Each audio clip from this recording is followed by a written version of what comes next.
Right, let's turn attention to Is it from issues me? now.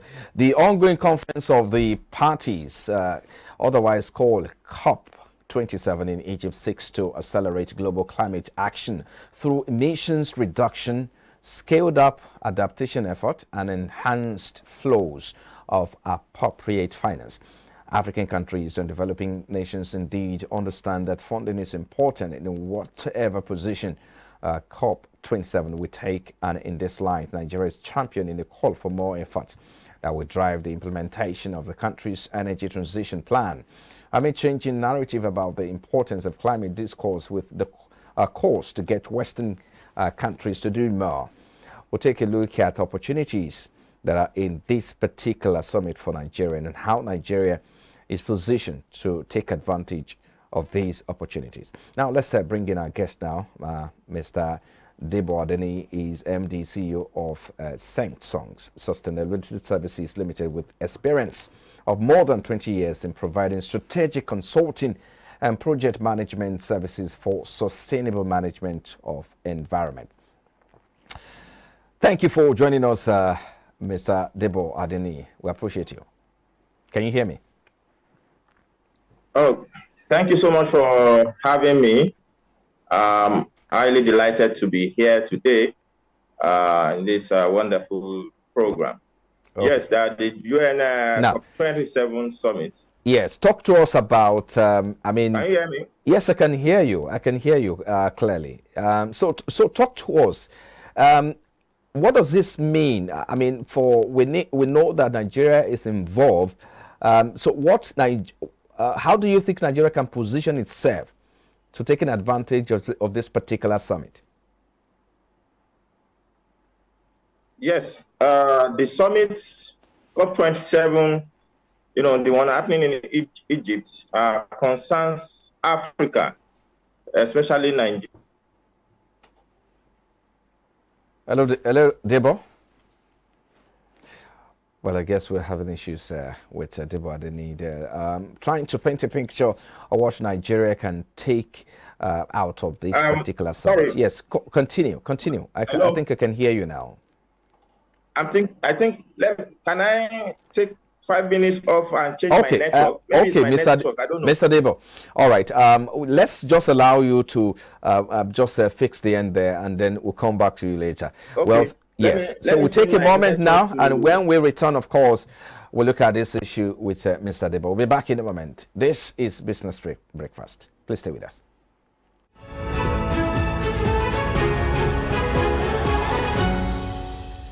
All right, we have Debo Adeni back now. Thank you very much for your time.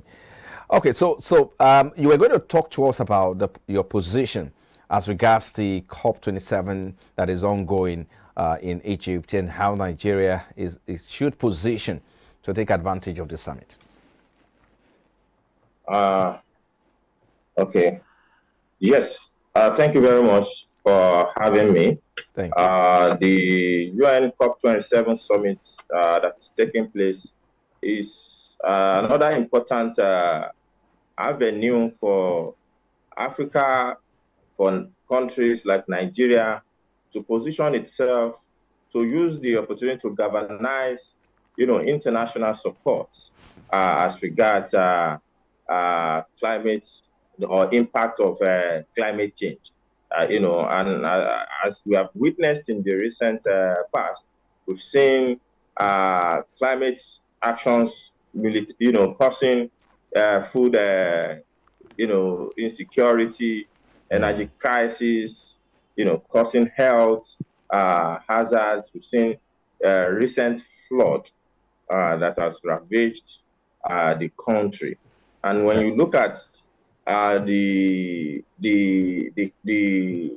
fact that Africa generally contributes to just 4% of the climate impact all over the world, or the climate crisis.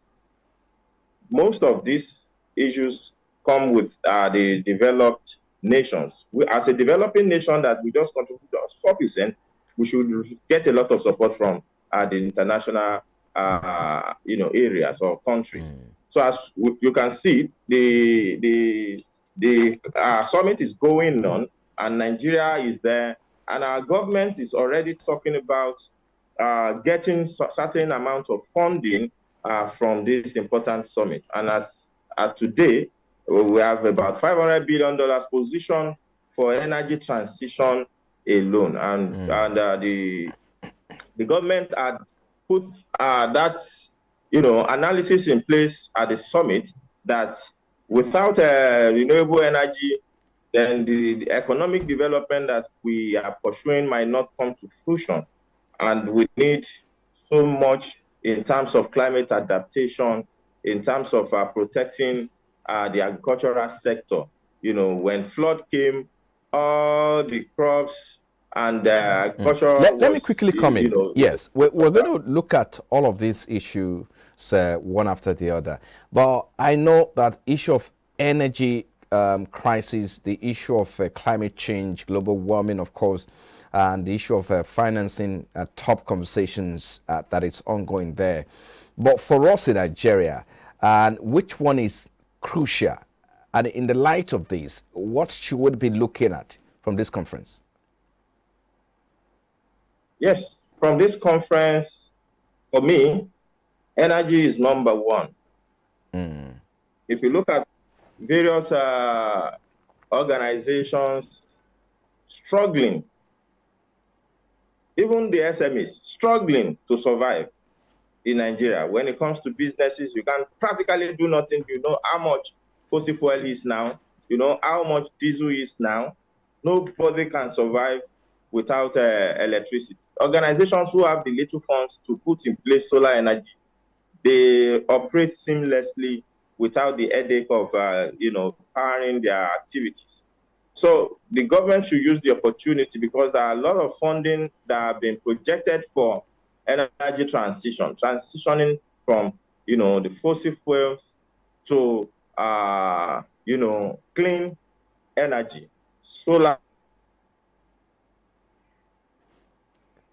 Hello, Debo. Can you hear me? Hello, Debo. Well, I think Debo was trying to highlight some of the issues that we should look at, and of course, okay. Yes, Nigeria should be more positioned to attracting these foreign funds in terms of the energy. The second one is the food security.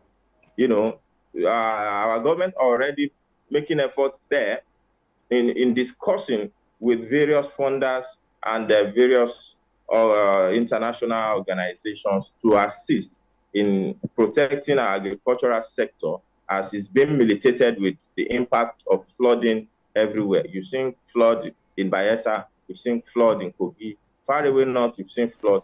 Farmers are now, running so much loss when it comes to the flooding ravaging their crops. All these are not good economically for us. Even to transport some of these food items that have been, harvested from the north to the south is now a problem, because the road is even being cut off by flooding. So those two should be a priority. Number one, the energy transition level or program, and the food security aspect in the agricultural sector. Okay, let's take the energy transition plan for instance. I mean, you talked about the fact that we already had fund, budgeted for that. That's about 500 billion naira. It's there. We have the money, all right. We have the backing, we have the support already. But the question is, when are we going to start seeing the evidence or the impact of these support system that we're getting from international donors? Again, we have our own peculiar challenges back home here in Nigeria. So the question is, how, when, and of course, is the government ready to dedicate enough time to this particular issue or project we're talking about? Yes, in all of this, political will is very key. Government is making that effort. We have peculiar challenges back home when it comes to project execution, project planning, and stuff. I will appeal to the government, especially the incoming government, to take this seriously. element of corruption too is there, where funds are being, our projects are being financed internationally, and we see that the funds disappearing. We've seen in the past billions of dollars that have been evaded from even the power projects during the President Obasanjo's regime. So we want sincerity from the part of the government. If we have a sincere government, you are bringing the funds, even if it is 500 billion, 800 billion, no matter the amount, if it's not judiciously used, then we won't be seeing any impact. So that lies on the government to do what is needful, be accountable for their actions, be transparent, and sincerely execute this. Then All it's right. also, Yeah. also Let me quickly come the in. private sector too has a role to play in all right. of this too. That's right. Let's talk more on the issue of energy transition plan. Yes, this is a big project, and it's the Nigeria stream to hit that target. But let's talk about the opportunities in this, and of course the value chain, across the value chain. What are the value chain involved, and what sector, or what sector will be affected or is supposed to be captured in this energy transition with regards to value chain across the energy sector in mind as well. And you look at the size of the market. How do we expand or open up this space for more participation? That's another question that we need to start talking about. Yes. When things like this, when things like this come into play, the impact will be felt on the national economy, across, because government is going to ensure that these projects cut across local organizations who will be helping to execute.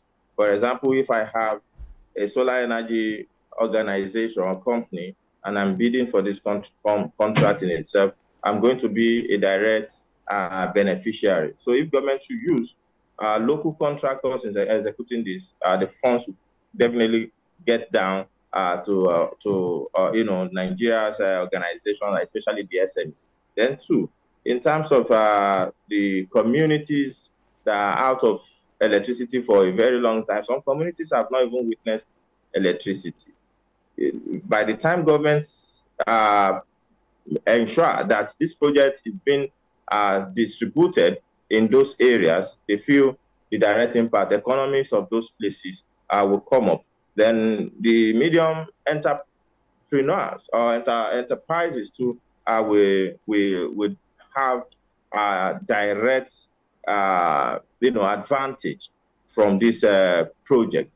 And as it's been done abroad, if governments set up that, and we are buying in some estates in Nigeria, they are being powered, some estates are being powered by solar energy, where the administrators say, okay, pay certain bills, we buy a card, and you don't experience a power outage, right, except your card has been exhausted. So things like this, everybody will be a direct beneficiary, as it were.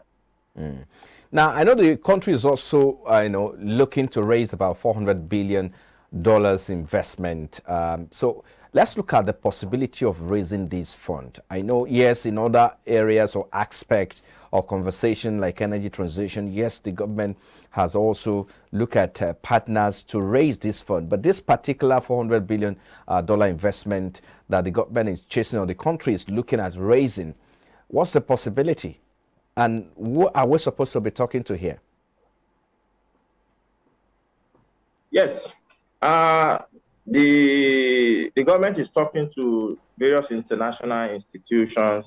The World Bank is there, the UN, the IFC, IMF, quite a lot when it comes to international institutions. Then private sector too, showing commitment. It's just like during the COVID time, you could see how much was galvanized, how much was, donated by the private sector. This is something that concerns all of us. Government should look at getting these funds from probably countries, international, various countries like China, US, UK, and the likes. Mm. And Let me quickly also come in here. At what cost? Just a moment. Mr. Denny, just a moment. At what cost are we looking at here?